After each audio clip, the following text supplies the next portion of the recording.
닥터 벤데타는 살인공장 카르텔의 조직원들로부터 입원 소환장까지 받았습니다. 닥터 벤데타는 2014년 이후 줄곧 모든 사람은 마취가 된 상태라고 하더라도 마르타 수술을 당하지 않을 권리가 있다는 말을 그들에게 해왔지만 그들은 닥터 벤데타의 입을 막기 위해 소환장을 2개나 보내온 것입니다. 저는 오늘 비포 벤데타라는 영화 속에서 주인공 피가 한 말을 약간 각색해서 여러분들에게 들려드리겠습니다.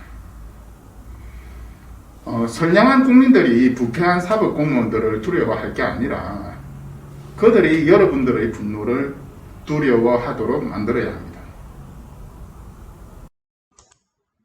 자, 여러분, 이번 시간에는 또 간단하게 닥터 벤데타가 받은 2번 소환장에 대해 설명하는 시간을 가지도록 하겠습니다. 1번 소환장은 2020년 3월 31일이었죠. 근데 2번 소환장은 또 그 다음 날이에요. 2020년 4월 1일 오전 10시 50분이죠. 이제 사건 번호는 2019노에 2201, 그 제명은 또 똑같이 명예훼손이에요. 또 명예훼손이라는 제명을 똑같이 했어요. 또 카르텔 조직원 너 잘못 건드렸어, 그런 의미죠. 이게 한국의 진짜 초거대 범죄 카르텔이거든요. 이게 한 5, 6년 지나면 느낀 건데, 이런 식으로 이 사람들이 범죄 도구화 시켜버리지 않습니까? 방법이 없습니다. 이 사건에서는 지금 살인범을 풀어주는 거예요. 법학과 나오신 분들은 아시겠지만 법철학 시간인가 나와요. 캄비세스 왕이라고 있습니다. 그 사법권을, 그 중세 이전인데도 불구하고 그 왕은 사법권을 독립을 시켜줬어요. 그랬는데 사법권이 부패가 되어버리는 거죠. 사법기관 자체가 부패를 하니까 이 사람이 어떻게 했느냐면은 법 체계를 뭉개진 대가가 뭔지를 보여주겠다 하면서 그 부패한 사람들 있지 않습니까? 부패한 검사나 판사겠죠. 그런 사람들을 가죽을 다 벗겨버렸죠. 그런 거예요. 법 체계를 이 사람들이 망가뜨리면 여러분들은 할 수 있는 방법이 아무것도 없습니다. 그렇게 캄비세스 왕이 했던 그 수단을 동원하지 않고서는요, 여러분들의 권리, 생명권이 있지 않습니까? 여러분들의 자녀들, 마루타 당하지 않을 권리, 그거를 보장받을 수가 없다는 거죠. 자, 이제 그 정도로 하고 넘어가겠습니다. 이번에 이렇게 소환된 것은 무슨 글을 남겨서 그렇게 됐느냐? 다음이라고 하는 포털 사이트, 거기에 어떤 기사가 났었어요. 스포츠 투데이 기사가 있었는데 거기에 제가 이런 댓글을 남겼죠. 여긴 코리아이지만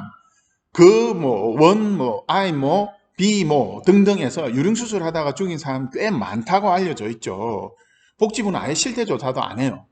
의사들 사이에서는 대충 한 200~300명은 죽인 걸로 소문은 바다한데, 그리고 수술하다가 죽이고 3억 5천원을 지어주고, 이게 대부분 그 당시에 그 합의금입니다. 보험회사에서 변제받을 수 있는 그 최대 금액이 3억 5천이에요. 그래서 제가 이렇게 남긴 거죠. 그리고 이제 합의금을 줄 때는 보호자들 입을 반드시 틀어막죠. 10배, 10배상 하는, 나가서 절대 말하면 안 된다. 병원장은 결국 보험회사에서 3억 5천 정도 돌려받는다. 3억 5천 다 돌려받진 않겠죠. 이게 암만 조작을 잘해도 또 과실 여부를 좀 따지지 않습니까? 그래서 과실이 조금 있다 이러면 한 5천만 원 내지 1억 정도는 경감시키고, 여하튼 이런 거를 제가 남겼어요. 그러면 이 스포츠 투데이 기사는 그러면 뭐였느냐? 바로 이거였어요. 그것이 알고 싶답니다. 그것이 알고 싶다라고 하는 SBS 프로 있지 않습니까? 제가 여기에 출연을 했었어요. 2018년 2월 3일 날 성형제국의 여왕이라는 제목으로 나갔어요. 그것이 알고 싶다 팀은 이 사건을 어떻게 알게 됐느냐 하면 제보를 받았죠. 연속해서 사망 사건이 있었어요. 어떤 병원에서. 사업자 등록증은 병원으로 냈지만 이 살인공장들이죠. 이 살인공장에서 2~3명이 연속 사망했다.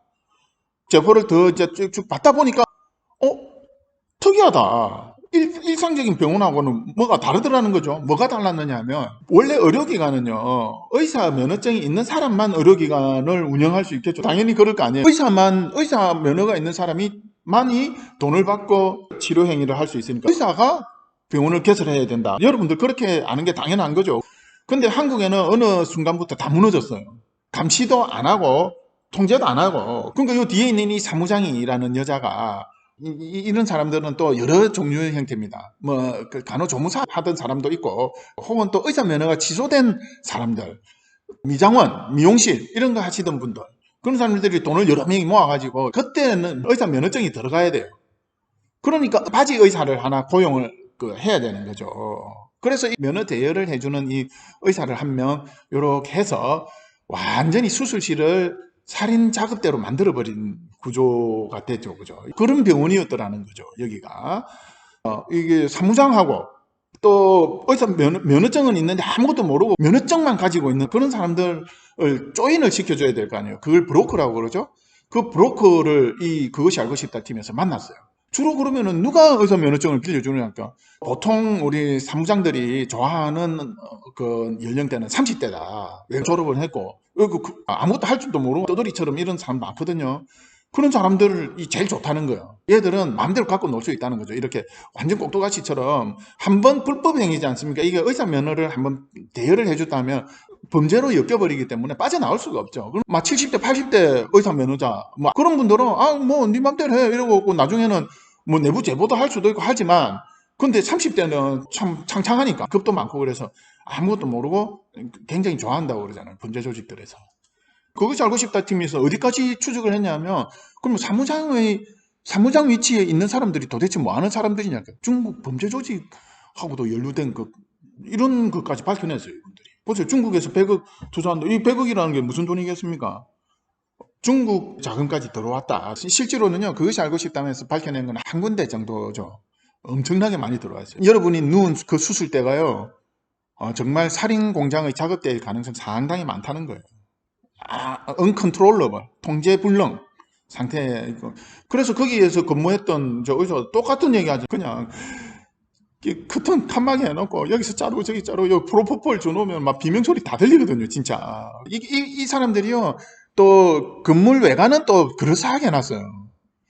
딱 작업대로 들어가는 그 통로 있지 않습니까? 이 사람들이 작업대에 눕히려 데리고 들어갈 때 고개 숙이고 눈을 감으세요 한다고 그러잖아요. 이 사람들이 이런 범죄를 어떻게 저지르냐 하면은요, 공무원들하고 다 연계가 된다는 거예요. 공무원들 다 뒤봐주는 애들 있고, 그 다음에 검찰 있지 않습니까? 어차피 검찰이 적극적으로 뒤를 봐준다기보다는요, 바로 정관을 통해서 보호를 받지 않습니까?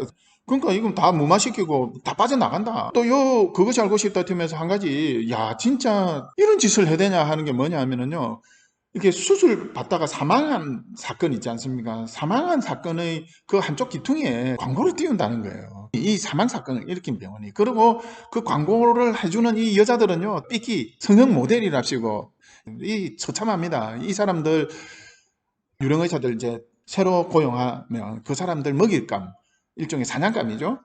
실습용으로 많이 뽑습니다. 엄청나게 뽑거든요. 그러니까 뭐 무료로 해준다든지 뭐 혹은 마취비 50만 원만 받고 해준다든지 이 사람들이 쓰는 그 성형 모델 계약서 보면은요 섬찟합니다. 근데 문제는 뭡니까?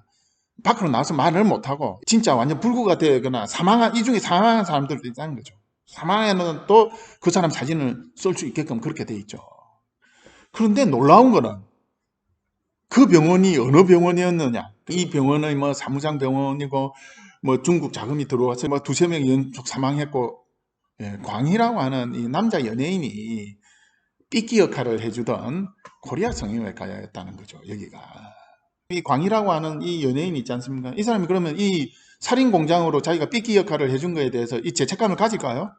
전혀 안 가진다는 거예요. 이 성형 모델들 있지 않습니까? 이 사람들이 죽어도 말을 못하고 수술 잘 된 것처럼 얘기해야 된다는 거지 않습니까? 제가 그때 2018년 2월 3일 그것이 알고 싶다에 나가서 진짜 큰일 났다. 이거 빨리 바로 잡아야 된다. 라고 얘기를 하는 거죠. 그래서 제가 그날 이제 저녁 2018년 2월 3일 날 누가 거기에다가 여기 도대체 어떤 병원이야. 그래서 제가 아는데 안 가르쳐 줄 수가 없지 않습니까? 지금 이런 짓들이 온 데서 벌어지고 있다. 이걸 가지고 살인공장의 카르텔 조직원이 카르텔 보호하려고 저한테 이런 소환장을 날린 겁니다. 이 소환장은요 2020년 4월 1일입니다. 여러분 보시고 싶은 분은 신분증 가지고 오시면 되겠죠. 여러분 이거는 제가 한 번 더 말씀드리지만은 마루타 수술을 거부하는 전 인류 모든 여러분들을 소환한 거예요. 혹시라도 오시게 되면 그날 뵙겠습니다.